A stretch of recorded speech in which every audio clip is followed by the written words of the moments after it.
Kenny Rogers gives some pretty great business advice in his song, The Gambler, when he says, you gotta know when to hold 'em, know when to fold 'em, know when to walk away, and know when to run. This is just what we're gonna talk about today when we walk away from prospective sales.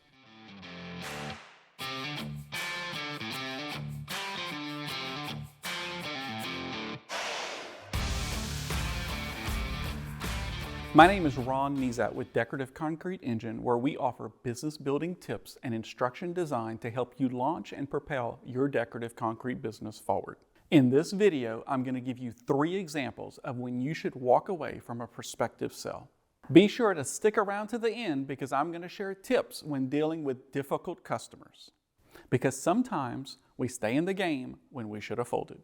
And keep your eye out for the check engine light. These are bonus tips to keep your decorative concrete engine running smoothly.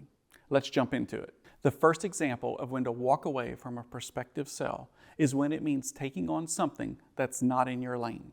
I was in a forum recently where a relatively new dealer was asking how to level up a pool deck because one section had dropped lower than the rest. The reality is this is outside of his specialty and he needs to walk away from this project until other trades can get in and do what they do. In this example, that section of the pool deck more than likely needs to be replaced or leveled by a leveling solution like polyjacking. As a decorative concrete professional, stay within the boundaries of decorative concrete. You don't pour concrete, you don't level concrete, but other people do.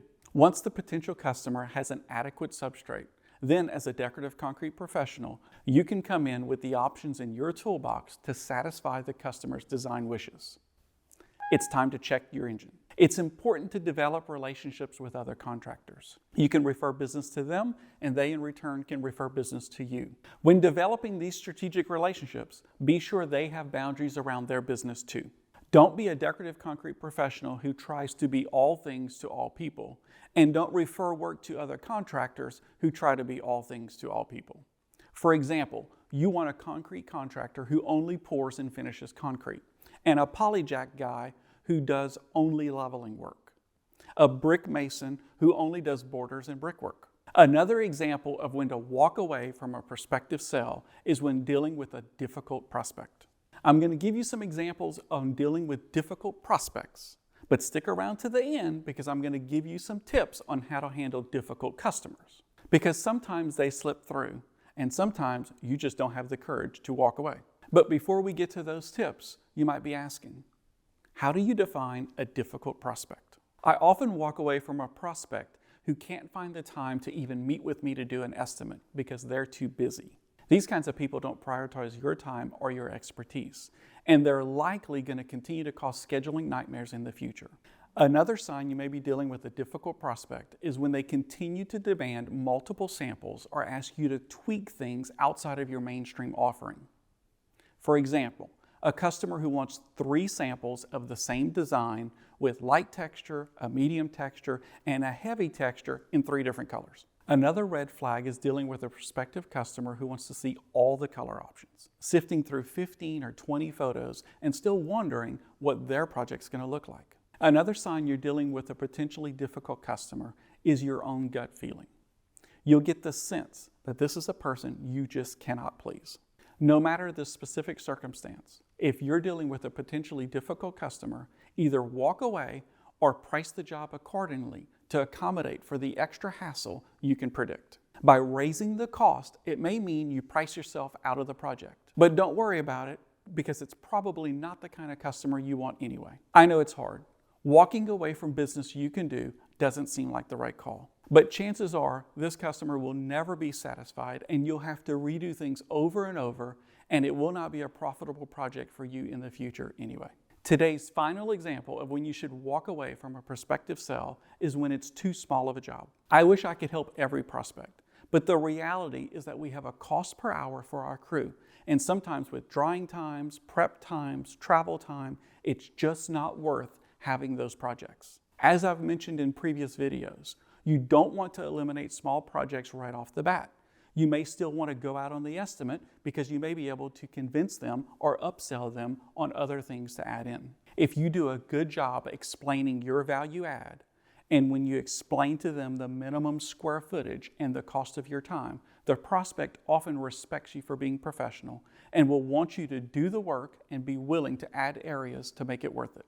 It's time to check your engine.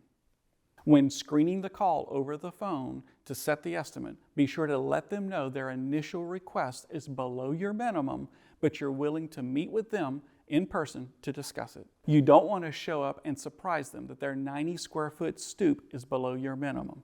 They will be frustrated.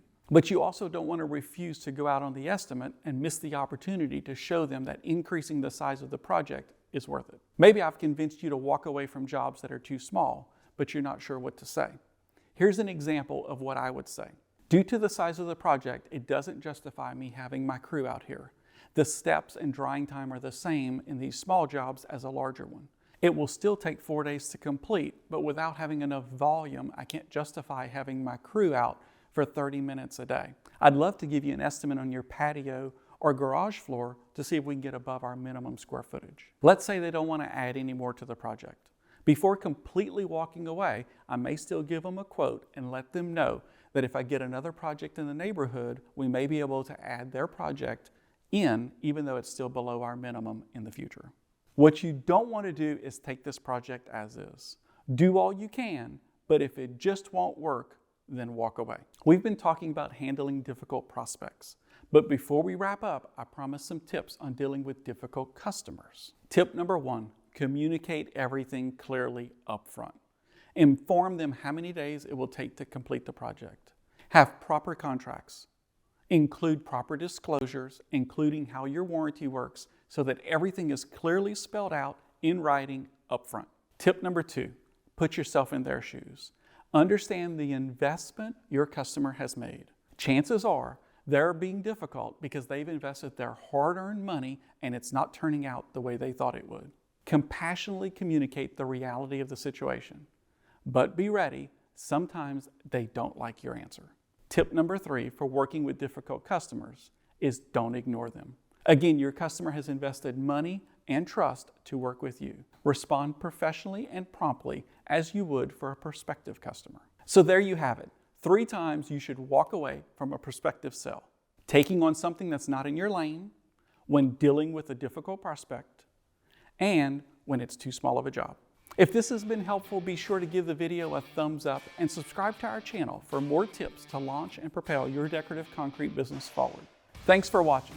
See you next time for targeted advice for launching and optimizing your decorative concrete business.